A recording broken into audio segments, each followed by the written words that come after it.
Je vous remercie, Monsieur le Président, mes chers confrères, aimable assistance. C'est avec un grand plaisir que je vais vous présenter la communication intitulée Accident d'exposition au sang.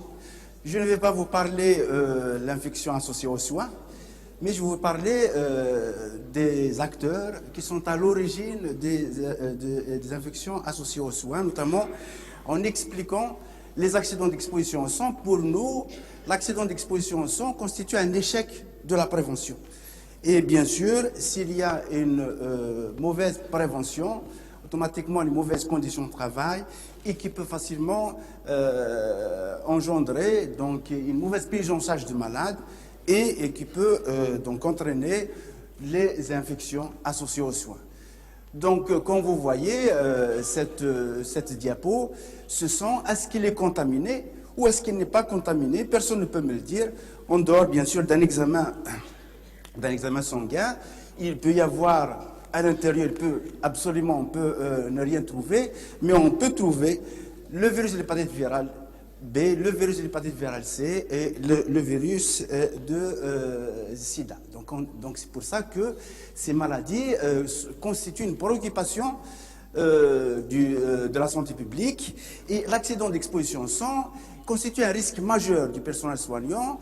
Et bien entendu, selon l'OMS, 350 millions de porteurs chroniques de l'hépatite virale B, 170 millions de porteurs chroniques de l'hépatite virale C et 40 millions de personnes vivent avec le VIH dans le monde, et dont 2,5 millions d'enfants de moins de 15 ans. Donc pour moi, un accident d'exposition au sang constitue un exemple d'échec de la prévention. Il est défini comme étant un accident qui survient en contact avec du sang ou avec un liquide biologique contaminé par du sang et comportant une effraction cutanée ou une projection sur une muqueuse au peau lésée. Donc, la prévention des accidents d'exposition au sang représente l'un des moyens d'éviter le risque infectieux et s'intègre dans le cadre de l'amélioration des conditions de travail des soignants et par conséquent améliore la qualité des soins aux malades, des soignés, et réduit les infections associées aux soins. Parmi les professions exposées, vous avez ces diapos peuvent facilement vous montrer que le gynécologue, le chirurgien, et le chirurgien dentiste et le biologiste. Et bien sûr, classiquement, c'est les médecins, notamment les chirurgiens, l'obstétricien, les légistes et les anatomopathologistes. Bien sûr, sans oublier les auxiliaires médicaux, notamment les sages-femmes, les infirmiers diplômés d'État, les techniciens supérieurs de la santé, et les chirurgiens dentistes et leurs assistants. Cependant, le personnel des urgences, notamment les pompiers, les ambulanciers, la police, etc., l'établissement de santé mentale, les services de correctionnels sont aussi exposés. Et bien sûr, sans oublier le personnel de soins. Et c'est normal, vous avez tous compris avec moi que le problème des seringues abandonnées et des aiguilles traînantes. Le secteur d'activité à haut risque comme hospitalier, c'est bien sûr le service d'hémodialyse. Et bien sûr, vous regardez maintenant, tout à l'heure, il y a plusieurs questions qui ont été parlées sur le comportement. Vous voyez, à gauche, un infirmier qui est ancien, qui est fataliste. Le port de gants le dérange et la peur de se faire vacciner. Et bien sûr, à droite, un infirmier qui est jeune, qui connaît les risques et il a peur d'être contaminé par une maladie. Il se protège avec les gants et il est correctement vacciné. Voyez aussi, quand on parle effectivement des accidents d'exposition au sang, il y a aussi le comportement. Vous voyez que pour un seul geste, vous voyez qu'à gauche, il fait donc la ponction à la fistule sans gants et sans aucune protection, et à droite, bien sûr, avec des gants et toute une protection. Donc pour un même geste, il y a deux comportements. Et bien sûr, vous voyez qu'à gauche, l'utilisation des mains avec une porte d'entrée et sans protection, et bien sûr sans mettre du gant. Et à droite, voilà un infirmier qui fait le recapuchonnage de l'aiguille, qui est un geste à proscrire.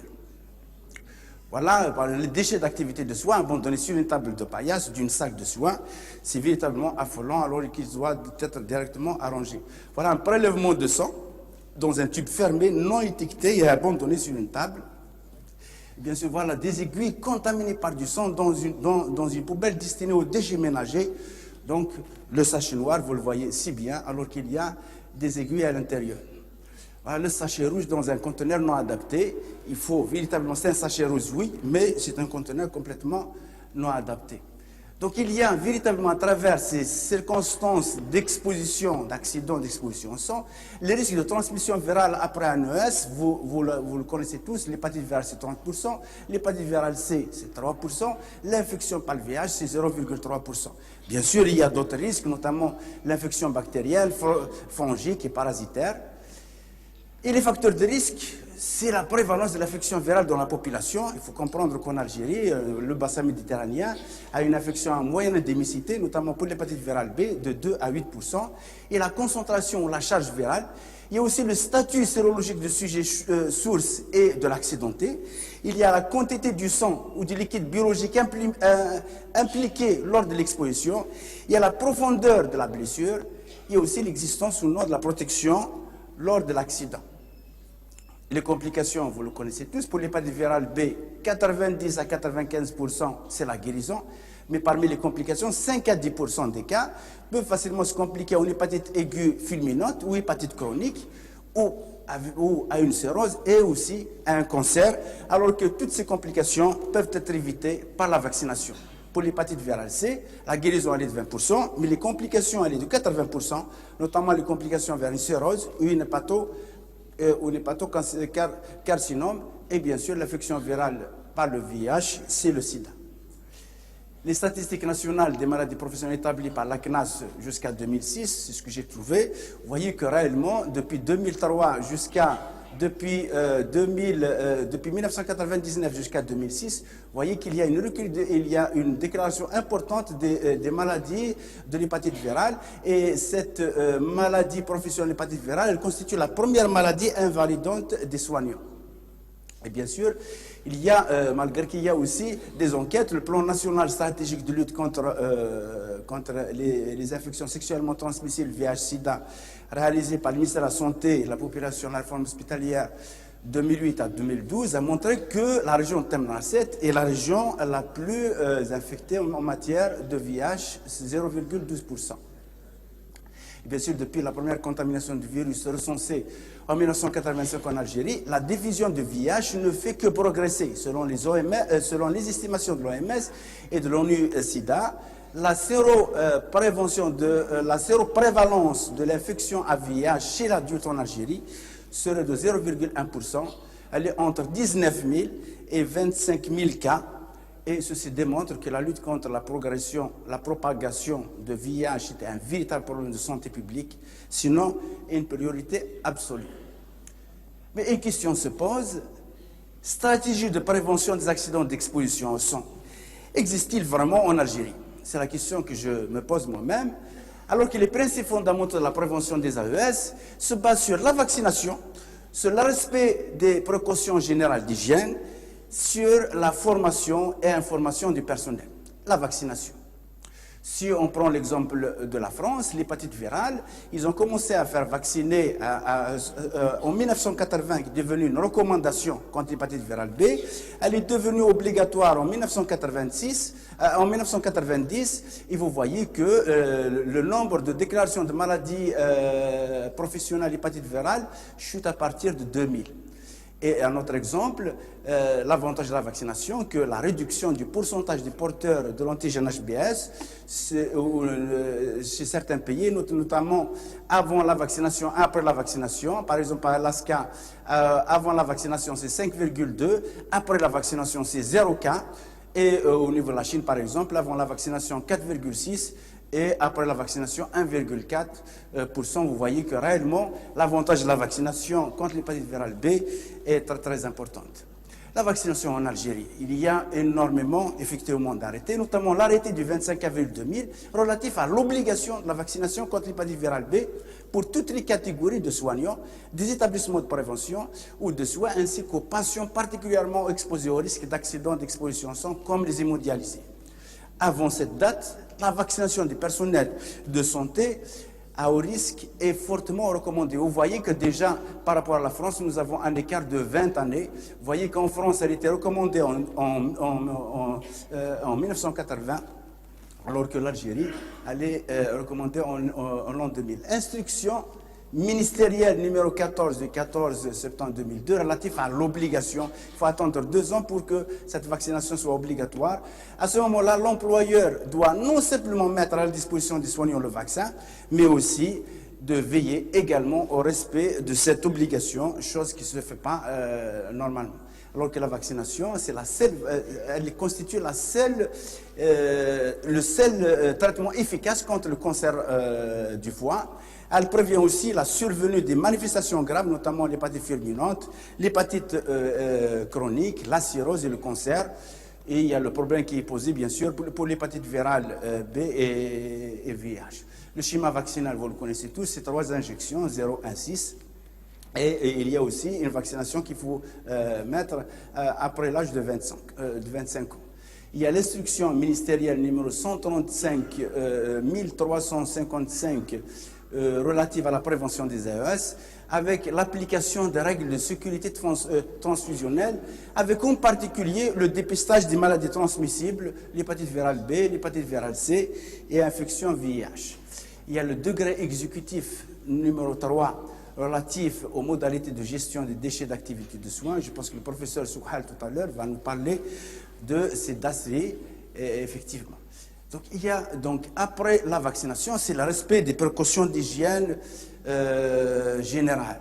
Il y a l'instruction ministérielle numéro 2 du ministère de la Santé et de la Recherche hospitalière relative à la prévention des AES, tout en exigeant le respect et application des protocoles et précautions d'hygiène standards qui sont l'hygiène des mains, lavage des mains et port des gants, le port de surblouse, lunettes et masques, usage d'un matériel sécurisé, utilisation de collecteurs pour matériel piquant et tranchant, emballage étanche pour le transport des produits biologiques, décontamination des surfaces et conduite à tenir en cas d'AES.